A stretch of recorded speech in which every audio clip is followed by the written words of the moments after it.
And we are on our way to another of the world's greatest natural phenomena, Iguassu Falls, staying here at Das Cataratas Hotel, a grand old hotel, the only one that's in the national park here in Brazil. And you can see from the aerial photograph how close the hotel is to the waterfalls. It's less than a mile, and the hotel is very elegant. It puts on a beautiful buffet breakfast. They have a nice dining room for dinner as well. So we're getting off the day to an excellent start. Load up with some good fuel and energy for our exciting day ahead, where we're going to be walking down from the hotel to the waterfall. Very easy to just head out the front door of the hotel and down the steps in the front yard along the river walkway, and right away you're getting great vistas of these amazing waterfalls at Iguassu. You can see the falls from above, from the side, and from down below. This is Dennis Callan for Hawaii Geographic Society at Iguassu Falls. It's the largest waterfall in the world. We're right here on the border of Brazil and Argentina. These two countries share this amazing natural phenomenon. It's on the Iguassu River. As you can see, it's a colossal cascade of water coming down. It's larger than Niagara Falls. It's approximately 8 kilometers from one end to the other. In the afternoon, there's usually a rainbow. It doesn't have to be raining here for the rainbow to appear, because it's the mist and spray from the waterfall itself that create this rainbow. So it's especially dramatic like this on a sunny day. And then we took a fun jungle ride in a Jeep with an open carriage into the forest here at Iguassu. It's great fun like this, going out together, dressed for the elements. We're walking along an easy trail heading for some whitewater action. Walking through the forest here. It's a little nature walk halfway through on our Jeep ride. We're heading down to the river for a boat ride to the falls. So we're in the Iguassu National Forest. It's a big park. It's about the size of Oahu, 180,000 hectares. And we're enjoying a Jeep ride and a nature walk and a talk with our local guide. So this was an easy hike. We walked down some steps, past a couple of waterfalls.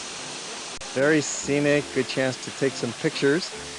This is the advantage of staying at Iguassu for 2 nights. That way you've got a full day and part of the next day to really appreciate the activities and the natural splendor, and you don't want to miss out on this boat ride.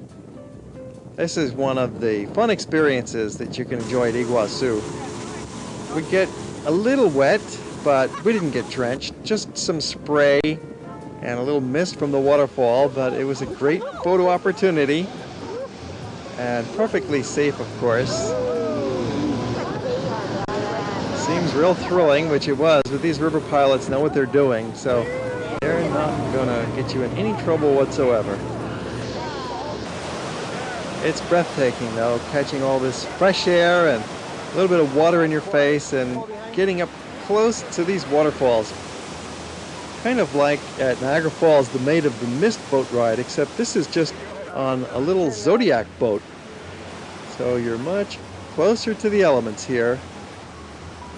Iguassu Falls is not the world's largest falls in terms of water volume.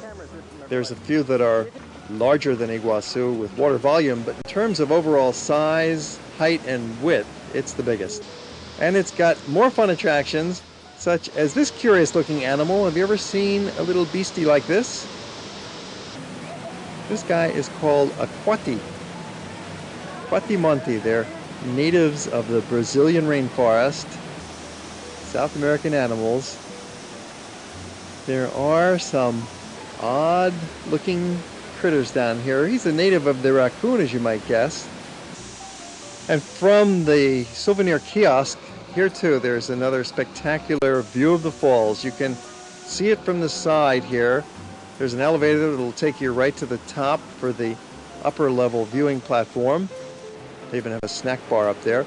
and this convenient walkway that brings you right out in front of the waterfall. This is really where you get the best perspective of Iguassu on the Brazilian side, right out on the catwalk. Looking up into the Devil's Throat area.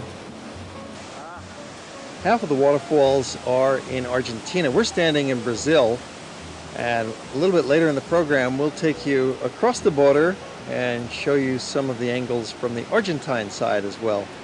That waterfall's always there on a sunny day in the afternoon. And it's really a good idea to stay here for a while and soak it up. Don't just go to the falls and have a quick look and take a quick snapshot and then leave. That would be a mistake. You want to go to the falls and spend some time, quality time here, and just absorb the power and the grandeur and the beauty. You could spend hours just gazing into these falls and into the beautiful environment around it. For now, it's time for an evening out. We're going to a supper club at Falls do Iguassu in Brazil, where they put on quite an international show. So let's tune in here. You'll see some Paraguayan music with the beautiful Paraguay harp.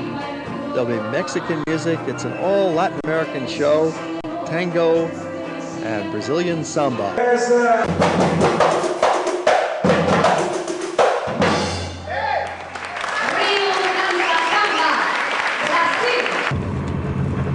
So after that, we'll try to do the maximum we can on the Argentinian side. Driving across the bridge that separates Brazil from Argentina, and at the end of the river you can see Paraguay. 3 countries come together here. We're taking you across the border to show you the same Iguassu Falls, but from the Argentine side. It's a different experience over here. They have a very nice nature walk on a metal walkway with steps and railings, so it's really very safe and comfortable. Cantilevered right out over the rivers and the tops of the falls. And this goes for about a mile in a comfortable loop trail, and also through the forest you get to see some more coatis over there. See how they root around for nuts and berries and different kinds of foods they dig out of the ground or dig out of the tourists. Friendly little guys, those coatis. They look like little badgers or little bandits with their raccoon masks. More vistas as we continue on the loop trail at the Argentine side of the falls. You can get real close to the falls here. There are several places where you can get sprayed by the mist if you want to and enjoy some of the exotic bug life. The facilities for the visitor here are top-notch, and there's even a new airport where we catch our plane to Buenos Aires.